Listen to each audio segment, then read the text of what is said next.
Assalamualaikum warahmatullahi wabarakatuh. Perkenalkan, nama saya Taila Fatih Akil dengan NIM 20101811. Pada kesempatan kali ini, saya akan menyampaikan hasil analisis penelitian saya yang berjudul Habib Nurmagomedov sebagai agen diplomasi publik Rusia terhadap dunia Islam. Latar belakang. Pada masa Uni Soviet, diplomasi publik digunakan sebagai alat propaganda ideologis untuk menyebarkan komunisme selama Perang Dingin.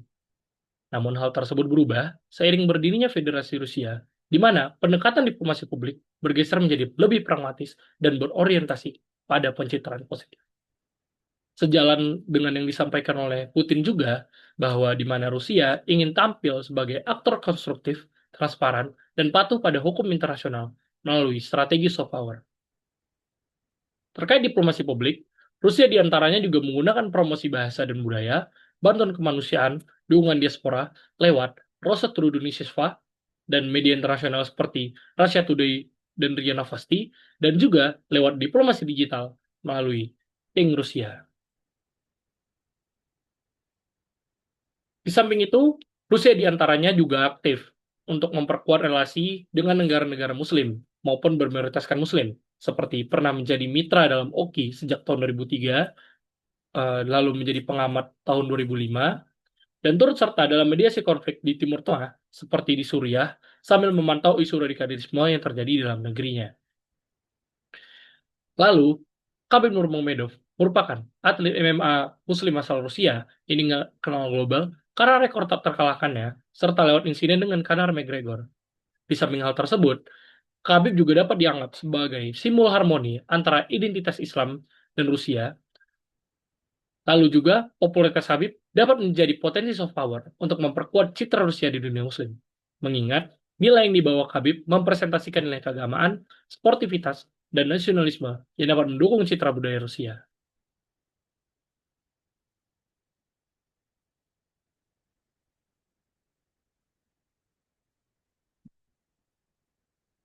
Rumusan masalah. Rumusan masalah di sini adalah bagaimana Khabib Nurmagomedov mampu menjadi agen diplomasi publik Rusia dalam menanamkan pola pikir serta pandangan masyarakat dunia, khususnya yang beragama Muslim, terhadap Rusia dalam memandang Islam.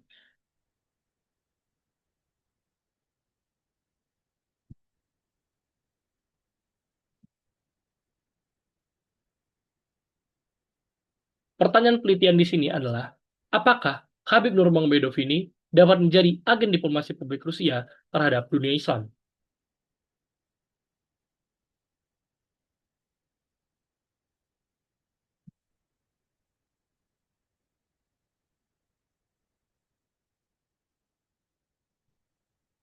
Lalu, tujuan penelitiannya adalah menganalisis dan mengeksplorasikan tentang apakah Habib Nurmagomedov dapat menjadi sebuah agen diplomasi publik Rusia terhadap dunia Islam. Manfaat penelitian. Dalam hal ini terdapat dua manfaat penelitian. Yang pertama manfaat akademis dan manfaat praktis. Manfaat akademisnya adalah penelitian ini dapat digunakan dan membantu peneliti untuk melihat ide-ide, pendapat, serta kritik tentang topik diplomasi publik Rusia melalui figur Khabib Nurmagomedov terhadap negara-negara bermayoritaskan Muslim. Selain itu, penelitian ini dapat juga dijadikan sebagai wawasan, rujukan, dan referensi literatur dalam konteks hubungan internasional, diplomasi publik, serta terhadap pemahaman terkait instrumen diplomasi publik suatu negara. Lalu manfaat praktis dapat dijadikan sebagai pendorong partisipasi aktif dalam isu-isu global, serta juga dapat menjadi jalan dalam penguatan hubungan masyarakat, yang mana dapat membantu mendorong pertukaran budaya, kerjasama sosial, dan kegiatan lintas negara yang mempererat hubungan bilateral di tingkat masyarakat. Mengingat figur Habib Nurmagomedov yang kehidupannya kental akan budaya Rusia, khususnya Dagestan tempat ia berasal, serta Islam menjadi agamanya, yang dapat menciptakan rasa koneksi dan memudahkan masyarakat dalam mengenal elemen budaya baru.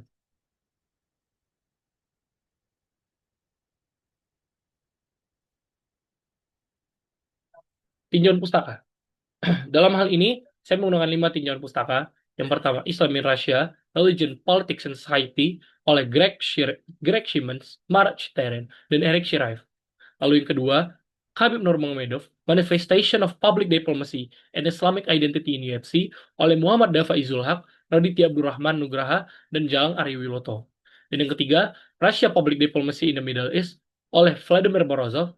Yang keempat, Diplomasi Publik Rusia di Indonesia, pendekatan aktor dan instrumen oleh Renaldo de Arachil. Dan yang kelima, pengaruh MMA terhadap citra Rusia dalam olahraga seni bela diri internasional tahun 2012 sampai 2021.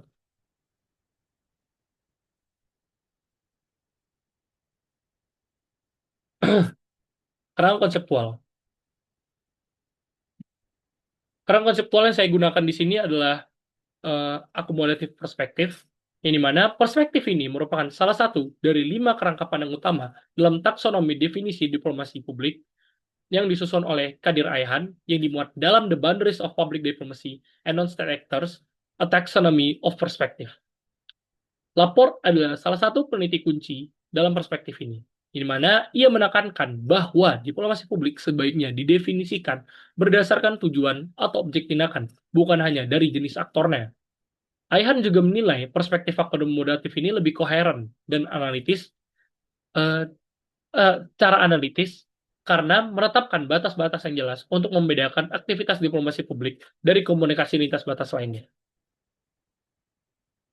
Dalam akomodatif perspektif ini terdapat 5 kriteria. Yang pertama, institusionalisasi minimal, di mana maksudnya di sinilah aktor diplomasi publik atau non-state actor atau aktor negara harus memiliki bentuk organisasi yang jelas dengan struktur dasar dan tujuan yang terdefinisi serta aktivitas yang terkoordinasi dan berkelanjutan minimalnya.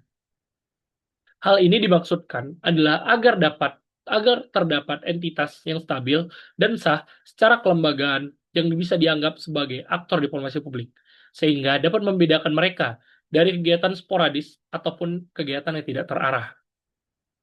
Tujuan intensional. Aktivitas diplomasi publik tidak boleh muncul secara kebetulan, melainkan harus dirancang dengan kesadaran untuk memahami budaya asing, membangun dan mengelola hubungan, serta mempengaruhi opini dan tindakan publik. Maksud dari syarat ini adalah untuk menegaskan perbedaan antara interaksi internasional biasa dengan aktivitas yang memang diarahkan sebagai instrumen politik atau diplomasi publik. Yang ketiga, orientasi publik. Orientasi publik di sini adalah maksudnya inisiatif yang dilakukan harus secara langsung atau tidak langsung berkaitan dengan agenda diplomasi publik pemerintah atau berpotensi mempengaruhi perubahan kebijakan luar negeri dari negara lain. Maksudnya di sini adalah diplomasi publik bukan hanya sekedar kegiatan sosial atau budaya, melainkan bagian dari strategi politik yang memiliki relevansi dengan hubungan internasional. Yang keempat, komunikasi. Diplomasi publik beroperasi terutama melalui komunikasi, baik berupa dialog, pertukaran informasi, maupun aktivitas persuasi yang ditujukan kepada audiens asing atau komunitas transnasional. Maksud dari poin ini adalah membedakan diplomasi publik dari kegiatan lain seperti bantuan teknis atau layanan langsung, yang meskipun bermanfaat, tidak memiliki komponen komunikasi strategi lintas batas. Dan yang terakhir, ada inisiatif. Ini mana kegiatan tersebut perlu diarahkan untuk tujuan kolektif, seperti promosi nilai, pembangunan citra negara, atau kepentingan bersama masyarakat internasional, untuk menghindari klaim bahwa kegiatan tersebut murni, komersial, atau private. Ya, misalnya saja mencari keuntungan atau bisnis mata. Dan kegiatan tersebut bisa dianggap sebagai diplomasi publik, padahal tidak melayani kepentingan publik secara luas.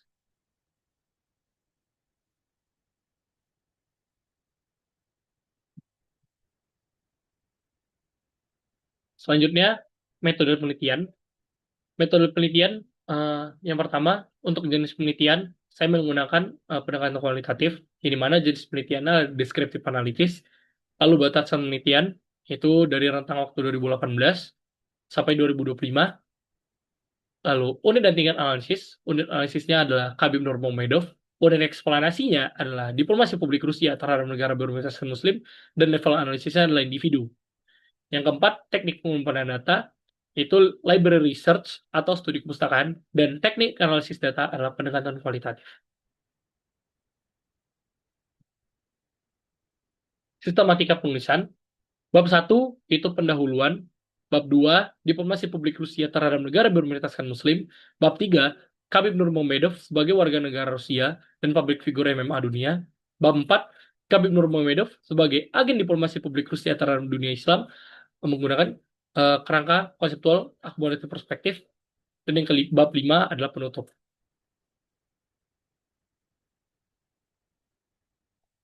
Baik, bab 2, diplomasi publik Rusia terhadap negara berorientasikan Muslim. 2.1, sejarah diplomasi publik Rusia.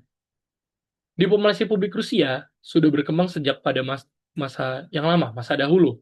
Dan dalam hal ini, saya membaginya dalam 4 poin pembabakan. Yang pertama, abad pertengahan sampai abad ke-18, yang dimana pada masa ini dibangun melalui hubungan keluarga kerajaan dan patronase seni atau intelijensia, mengingat target elit politik dan budaya yang bertujuan menciptakan legitimasi dan reputasi, bukan massa, sehingga pengaruh yang ditimbulkannya bersifat jangka panjang dan elit-sentrik. Seperti saja Anna Yaroslavna sebagai ratu di Prancis, yang dimana hal ini memberi akses simbolik ke pusat kekuasaan Eropa, lalu Peter I yang membawa reformasi dan teknologi barat untuk menegaskan kredibilitas modernitas negara, dan Katarina II yang menggunakan korespondensi dengan filsuf Eropa untuk menempatkan Rusia dalam wacana pencerahan. Lalu, poin yang kedua adalah awal modern, ini mana dimulai dan dilihat lewat penggunaan media dan lobby opini publik untuk meredam krisis. Ketiga, ketika ketegangan politik mengancam konflik. Perwakilan Rusia dalam hal ini mengaktifkan publikasi pers dan jaringan bisnis atau oposisi domestik di negara target untuk mempengaruhi opini warga dan parlemen. Dan hal ini tepatnya terjadi pada krisis Oshakov pada tahun 1971, yang digunakan untuk mengubah narasi dan mencegah perang. Babak yang ketiga, yaitu pada masa Uni Soviet. Pada masa ini, diplomasi publik digunakan sebagai instrumen negara untuk mengekspor ideologi dan menyaingi pengaruh Barat melalui lembaga media, untuk lalu program bantuan, serta jejaring organisasi front. Dalam hal ini, diplomasi publik itu sangat erat kaitannya dengan propaganda, ya, yang digunakan bukan lain karena untuk mengekspor ideologi yang mereka punya dari Soviet, yaitu sosialis komunis. Dan yang keempat adalah pasca Soviet dan era digital, ini mana pada masa ini dimulai pasca runtuhnya Uni Soviet dan sudah menggunakan taktik yang dinilai lebih pragmatis lewat mendukung tujuan ekonomi dan geopolitik, dan sering menggabungkan soft power tradisional dengan strategic communication atau sharp power. Selanjutnya, 2.2, itu pendekatan Rusia terhadap dunia Muslim. Terdapat 5 poin pendekatan dalam hal ini. Yang pertama, warisan dan keragaman regional. Ini mana hal ini hubungan mereka berdua itu sudah berkarakter sejak lama serta beragam, yang dimana menuntut kebijakan konseptual dan berbeda dan tidak bisa diperlukan satu ukuran yang sama untuk semua. Yang kedua, penindasan versus akomodasi imperial. Hubungan ini terjadi pada masa kepemimpinan dari Tsar atau Kekaisaran Rusia, di mana kebijakan imperial berganti antara represi dan akomodasi terukur yang menunjukkan logika pragmatis suatu negara. Di mana maksudnya adalah menekan bila dianggap ancaman Muslim ini dan merangkul bila menguntungkan. Yang ketiga, represi Soviet dan warisan bawah tanah. Bolshevik dan Stalin pada masa ini tutup menutup masjid, melarang madrasah, dan mendorong praktik beragama karena bawah tanah atau tidak terlihat. Trauma dan pengalaman ketersembunyian itu membentuk sikap komunitas terhadap kontrol negara sepanjang abad berikutnya. Selanjutnya adalah revitalisasi pasca 1991 dan subordinasi struktural. Pada masa ini terdapat kebangkitan dari institusi Islam, namun masih terdapat juga pembatasan simbolik dan politik yang dengan menjaga batas-batas penerimaan sosial, mengingat publik itu didominasi oleh ortodoksi atau penganut dari Kristen Ortodoks. Dan yang kelima adalah kooptasi, kontrol, dan promosi Islam moderat, di mana terdapat pembentukan dan dukungan resmi di samping mengarahkan kurikulum dan khutbah sebagai mekanisme kontrol birokratik dari negara. Dan hal ini juga sebenarnya dinilai bersifat keamanan sentris, yang dimana stabilitas dijaga dengan mengorbankan kebebasan beragama dalam berekspresi keagamaan. Yang ke-2.3 yaitu praktik diplomasi publik Rusia di negara bermayoritas Muslim. Yang pertama, keterlibatan historis dan pijakan strategis. Sejak pada masa era Tsar, kepemimpinan Tsar, hingga pada masa Perang Dingin, Rusia itu menempatkan Mediterania dan Timur Tengah sebagai wilayah strategis melalui aliansi dan kehadiran angkatan laut. Lalu yang kedua, transisi pasca Soviet dan pragmatisme transaksi, di mana tidak jauh berbeda setelah tahun 1991, tepatnya setelah runtuhnya Uni Soviet. Pengaruh diplomasi publik dirawat lewat penjualan senjata, proyek teknis, dan kerjasama energi ketimbang ideologi. Mengingat sudah bergeser dibanding sebelumnya yang rentan akan propaganda ideologi untuk menyebarkan memang tujuannya ideologi tersebut.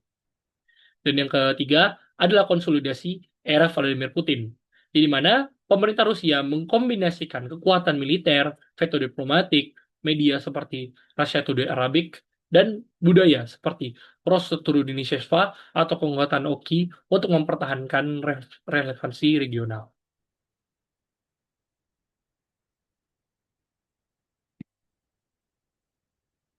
Selanjutnya, Khabib Nurmagomedov sebagai warga negara Rusia dan public figure MMA. 3.1 Latar belakang sosial dan kultural Khabib Nurmagomedov. Khabib Nurmagomedov bernama lengkap Khabib Abdulmanapovich Nurmagomedov, lahir 20 September 1988 di Sildi, Dagestan, Rusia. Ia merupakan anak kedua dari 3 bersaudara. Ayahnya bernama Abdulmanap Nurmagomedov, adalah seorang pelatih gulat dan master olahraga bela diri dari Uni Soviet. Khabib sendiri sudah berlatih gulat sejak usia 8 tahun, termasuk latihan uniknya yang cukup viral, yaitu dengan bergulat dengan beruang ketika ia kecil. Khabib sendiri berasal dari etnis Safar dan sering tampil dengan simbol budaya Dagestan seperti menggunakan papaka. Khabib merupakan seorang penganut agama Muslim Sunni. Di Barat sendiri, Khabib ini dikenal sebagai orang Rusia, namun di dunia Muslim dipandang sebagai ikon Islam, mengingat ia merupakan panutan Muslim global karena rekor tak terkalahkannya, kedisiplinannya, serta komitmennya dalam beragama. Khabib sendiri sudah mendirikan fasilitas latihan di Dagestan yang tujuannya adalah untuk mendukung generasi baru para petarung dari Dagestan maupun Rusia. Terkait interaksi politik, Khabib sendiri pernah bertemu dengan beberapa pemimpin dunia seperti Vladimir Putin, Recep Tayyip Erdogan, bahkan dia pernah berjumpa dengan Trump. Khabib sendiri di sini dinilai merupakan ikon global yang dapat memadukan etnis, budaya, agama, dan ia menjadi panutan bagi banyak Muslim di seluruh dunia. 3.2 Khabib dalam dunia MMA dan transformasi sebagai figur global. Khabib sendiri memulai debut profesionalnya itu pada tahun 2008, yang dimana ia meraih 4 kemenangan dalam waktu 1 bulan, lalu ia menjadi juara dalam Atrium Cup, dan rekor regionalnya adalah 16-0, yaitu 16 kemenangan dan 0 kekalahan. Khabib sendiri memiliki gaya bertarung, yaitu perpaduan sambo, gulat, judo, dan dikenal sebagai pressure fighting dan kontrol total. Khabib sendiri masuk UFC pada tahun 2012, di mana ia debut menang via submission atas Kamal Shalorus, dan pada saat itulah nama dia mulai dikenal oleh global. Pada tahun 2012, Khabib mendapatkan rekor takedown, di mana ia melawan Abel Trujillo dan menciptakan 21 takedown dan menjadi rekor di UFC. Namun karirnya tersebut bukan hanya mulus-mulus saja, ia juga mendapatkan cedera dan comeback juga, di mana terjadi cedera lutut panjang dan kembali di UFC 219 pada tahun 2017, dan ia mendominasi atas Edson Barbosa pada saat itu. Juaranya di UFC terjadi setahun setelah itu, yaitu pada tahun 2018, yang dimana ia menang atas Ala Quinta itu di UFC 223 dan menjadi juara kelas ringan UFC pada saat itu. Laga terbesarnya terjadi pada tahun 2018 juga, yaitu di UFC 229 melawan Conor McGregor. Ia menang via submission, namun pada saat itu juga diwarnai kontroversi pasca laga. Dominasi lanjutan, Khabib juga menang di atas UFC 242 dan 254 atas Dustin Poirier dan Justin Gage. Dan Khabib sendiri pensiun tahun 2020 setelah rekornya 29-0, yaitu 29 kemenangan dan 0 kekalahan. Dan berhenti bertarung karena janjinya kepada ibunya pasca wafatnya ayahnya itu Abdul Manap Nurmagomedov. Pasca karir, Khabib mengakuisisi Gorilla eh, Fighting Club jadi UFC Eagle Fighting Club atau UFC. Selain itu, dia juga aktif menjadi pelatih dan mentor bagi para petarung, khususnya dari petarung Dagestan. Khabib sendiri sudah menjadi figur publik global, ini mana ia populer di media sosial, aktif dalam kegiatan amal dan dakwah, dan menolak gaya-gaya hidup yang seperti yang sering ditampilkan oleh para selebriti. Khabib sendiri juga menjadi ikon Muslim dunia, dia yang dimana ia menjadi panutan komunitas Muslim global, simbol iman, disiplin, dan keteguhan prinsip. 3.3 Khabib Nurmagomedov, ikon nasional Rusia, dan relasi diplomasi dengan negara. Khabib di sini mempresentasikan Rusia sekaligus Dagestan, memperlihatkan keragaman identitas dalam bingkai nasional Rusia. Ia dekat dengan dunia Islam, memudahkan Rusia dalam membangun citra positif di negara-negara mayoritas Muslim. Dalam hal ini, Khabib menjadi aset diplomasi publik lewat popularitas globalnya yang dapat menghubungkan Rusia dengan audiens internasional. Mengingat ia diterima luas sehingga berfungsi sebagai jembatan identitas antar Rusia dan komunitas global. 3.4 Bagaimana pemerintah Rusia memperlakukan Khabib Nurmagomedov dan kaitannya dengan diplomasi Rusia? Khabib Nurmagomedov sendiri mendapatkan pengakuan resmi dari negara Rusia, pemerintah Rusia, termasuk Presiden Vladimir Putin, yang dimana memberi selamat langsung kepada Khabib setelah kemenangannya sebagai wujud apresiasi.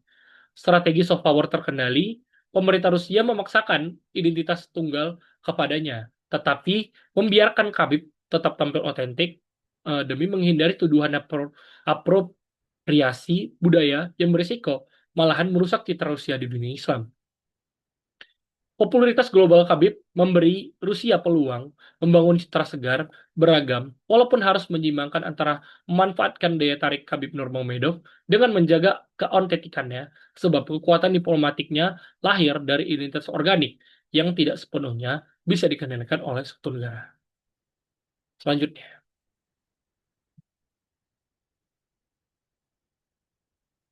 Khabib Nurmagomedov sebagai agen diplomasi publik Rusia terhadap dunia Islam dalam akomodatif perspektif. 4.1 Implementasi akomodatif perspektif dalam diplomasi publik Khabib Nurmagomedov terhadap dunia Islam. 4.1 itu konsep dasar akomodatif perspektif. Menurut Ayhan sendiri, diplomasi publik itu perlu memiliki batas-batas yang jelas agar tidak kehilangan nilai analitisnya. Dalam taksonominya juga, perspektif akomodatif ini mengakui peran aktor negara dalam diplomasi publik dengan syarat aktivitas mereka bersifat intensional, komunikatif, dan memiliki tujuan politik yang spesifik. Perspektif ini menjadi jembatan antara pandangan negara sentris yang kaku dan pendekatan yang lebih inklusif, dan menegakkan kriteria yang konsisten namun tetap membuka ruang bagi aktor negara. Keunggulannya terletak pada koherensi konseptual dan keseimbangan antara inklusivitas dan batas yang ketat. Meskipun cenderung lebih restriktif dibanding perspektif lain yang lebih sosial sentris, yang dengan demikian diplomasi publik itu dapat dipahami bukan berdasarkan status pelaku, melainkan tujuan komunikasi politik dan keterlibatan mereka dengan publikasi. 4.2 Institusionalisasi minimal. Dalam kerangka akomodatif perspektif, aktor negara dapat diakui sebagai pelaku diplomasi publik jika memiliki institusionalisasi minimal berupa organisasi, tujuan, dan aktivitas yang terkoordinasi. Khabib Nurmagomedov sendiri memenuhi kriteria ini. melalui pendirian beberapa organisasi seperti Habib Foundation di bidang amal, Eagles MMA sebagai klub pelatihan, serta Eagle Fighting Club sebagai promotor internasional. Ditambah reputasinya sebagai juara dunia UFC yang stabil, sehingga menjadikannya figur non-negara yang legitimate dan efektif dalam diplomasi publik Rusia. Organisasi-organisasi tersebut tidak hanya memperlihatkan struktur yang jelas dan tujuan sosial maupun olahraga, tetapi juga melibatkan komunikasi publik lintas negara, sehingga aktivitas Khabib selaras dengan kriteria diplomasi publik yang bersifat intensional, komunikatif, dan berorientasi pada halayak internasional. 41.3 Tujuan intensional. Dalam akomodatif perspektif, Gregory menekankan bahwa diplomasi publik itu harus memiliki tujuan intensional, yakni memahami budaya, membangun, dan mengelola hubungan, serta mempengaruhi opini untuk kepentingan jangka panjang. Peran Khabib selaras dengan konsep ini. Meski ia bukan aktor negara, aktivitasnya kerap memberi dampak diplomatik, seperti kemenangan UFC yang dirayakan sebagai simbol kekuatan Muslim Rusia, lalu pertemuannya dengan Putin, dan identitas Islamnya menemukan simpati dari negara-negara Muslim maupun publik Muslim dunia. Dengan demikian, meski tidak selalu dimaksudkan politis, aktivitas Khabib ini berkontribusi pada pembangunan jangka panjang antar Rusia dan dunia Islam, sesuai kriteria intensional dalam diplomasi publik akomodatif. Dalam akomodatif 1.4, yaitu orientasi publik. Dalam akomodatif perspektif, orientasi politik menuntut agar diplomasi publik memiliki tujuan politik yang jelas, seperti mempengaruhi opini publik, norma sosial, dan kebijakan luar negeri, yang dimana aktivitas non-negara tidak hanya berupa interaksi transnasional saja, melainkan harus terkait dengan agenda pemerintah dan berimplikasi langsung pada hubungan internasional. Khabib Nurmagomedov dapat diposisikan dalam kerangka ini melalui identitas muslimnya yang memperkuat narasi Rusia sebagai negara multikultural. Selain itu, sikapnya mendukung Palestina memberi resonansi luas di dunia muslim yang secara tidak langsung ikut mempengaruhi persepsi global terhadap Rusia. Namun walaupun demikian, kontribusi politik Khabib ini bersifat tidak langsung karena ia tetap menampilkan diri sebagai sosok apolitik atau tidak terkait politik manapun, dan berfokus pada olahraga dan amal. Oleh sebab itu, meski aktivitasnya dapat mendukung soft power Rusia dan selaras dengan narasi be connected to foreign policies, secara analitis, kontribusinya lebih tepat dikategorikan sebagai unintentional contribution daripada diplomasi publik yang berorientasi politik secara eksplisit. 1.5 dalam akomodatif yaitu komunikasi. Dalam akomodatif perspektif, komunikasi dipandang sebagai alat utama diplomasi publik, sehingga interaksi dengan publik asing harus menjadi instrumen inti, bukan sekedar pendukung. Kriteria ini memungkinkan aktor negara diakui bila komunikasi mereka terarah, berkelanjutan, dan berkontribusi pada rekonstruksi norma global. Khabib memenuhi hal ini melalui media sosial dengan lebih dari 33 juta pengikut. Pesan tentang identitas Islam dan nilai Rusia, serta keterlibatannya di forum internasional, hingga pertemuannya dengan tokoh-tokoh dunia seperti Erdogan, Putin, bahkan Trump. Dengan menjadikan komunikasi sebagai instrumen utama, Khabib membangun resonansi dengan komunitas muslim global, selaras dengan kebijakan luar negeri Rusia, yang karenanya dapat diposisikan sebagai aktor negara yang memenuhi kriteria diplomasi publik berbasis komunikasi. 4.1.6 yaitu inisiatif. Dalam akomodatif perspektif, kepentingan publik sebagai prioritas menuntut bahwa diplomasi publik harus berorientasi pada manfaat kolektif, bukan agenda pribadi, sehingga legitimasi aktor negara ditentukan dari kontribusinya pada stabilitas global dan norma kemanusiaan. Kami memenuhi kriteria ini melalui Khabib Foundation yang membantu pengungsi Suriah, lalu aksi solidaritas Palestina di media sosial, serta pertemuannya dengan Donald Trump yang menyuruhkan penghentian perang di Gaza demi kepentingan sipil. Dan hal ini, inisiatifnya ini menekankan isu kemanusiaan dan keadilan global yang selaras dengan kebijakan luar negeri Rusia yang ingin menampilkan citra kemanusiaan di dunia Muslim.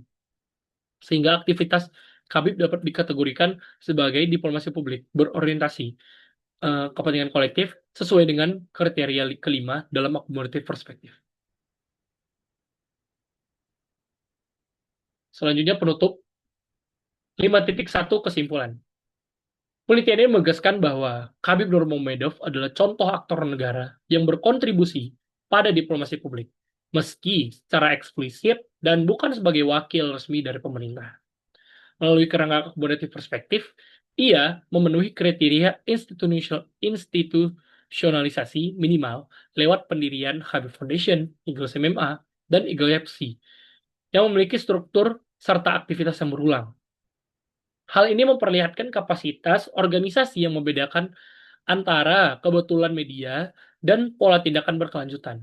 Ditambah lagi, modal simbolik dan jaringan global Khabib melalui UFC, media sosial, dan liputan internasional memperlihatkan fungsi komunikatif yang efektif dalam menyebarkan narasi lintas negara. Selain itu, aktivitas filantropis Khabib menunjukkan orientasi publik yang melampaui kepentingan pribadi, sehingga berkontribusi pada citra positif Rusia di mata dunia. Meski tidak ada bukti intensi diplomatik eksplisit, dampaknya dapat dipahami dalam spektrum intensionalitas, bukan murni kebetulan, tetapi juga bukan program resmi. Dengan adanya institusi yang berkelanjutan, komunikasi yang konsisten, dan keterlibatan kemanusiaan, Khabib di sini dapat diposisikan sebagai aktor akomodatif non-negara yang dengan kontribusinya dengan kontribusi diplomasi publik implisit yang relevan bagi citra Rusia dan identitas Muslim global. 5.2 itu saran. Berdasarkan temuan penelitian ini, pemerintah Rusia sebaiknya lebih strategis dalam memposisikan Khabib Nurmagomedov sebagai agen diplomasi publik non-tradisional. Figur Khabib dapat dimanfaatkan sebagai role model identitas Muslim Rusia yang moderat dan berintegritas untuk menjembatani hubungan dengan masyarakat Muslim global. Kapasitas organisasionalnya melalui Khabib Foundation, Eagles MMA, dan UFC bisa dijadikan sarana kolaborasi dalam program sosial, olahraga, dan kemanusiaan yang menampilkan wajah humanis Rusia. Selain itu, jejaring global dan media sosial Khabib dapat digunakan untuk memperluas narasi soft power, termasuk kampanye digital maupun promosi acara internasional. Kedekatannya dengan tokoh negara juga dapat menjadi saluran komunikasi informal yang memperkuat simbol relasi Rusia dunia Islam. Sementara reputasi filantropisnya bisa menekankan citra Rusia sebagai negara peduli isu global. Dengan strategi demikian, Khabib bukan hanya ikon olahraga, tetapi juga instrumen diplomasi publik yang memperkuat legitimasi sosial, membangun kepercayaan internasional, dan memperluas jangkauan soft power Rusia di negara mayoritas Muslim. Berikut daftar pustaka yang saya gunakan.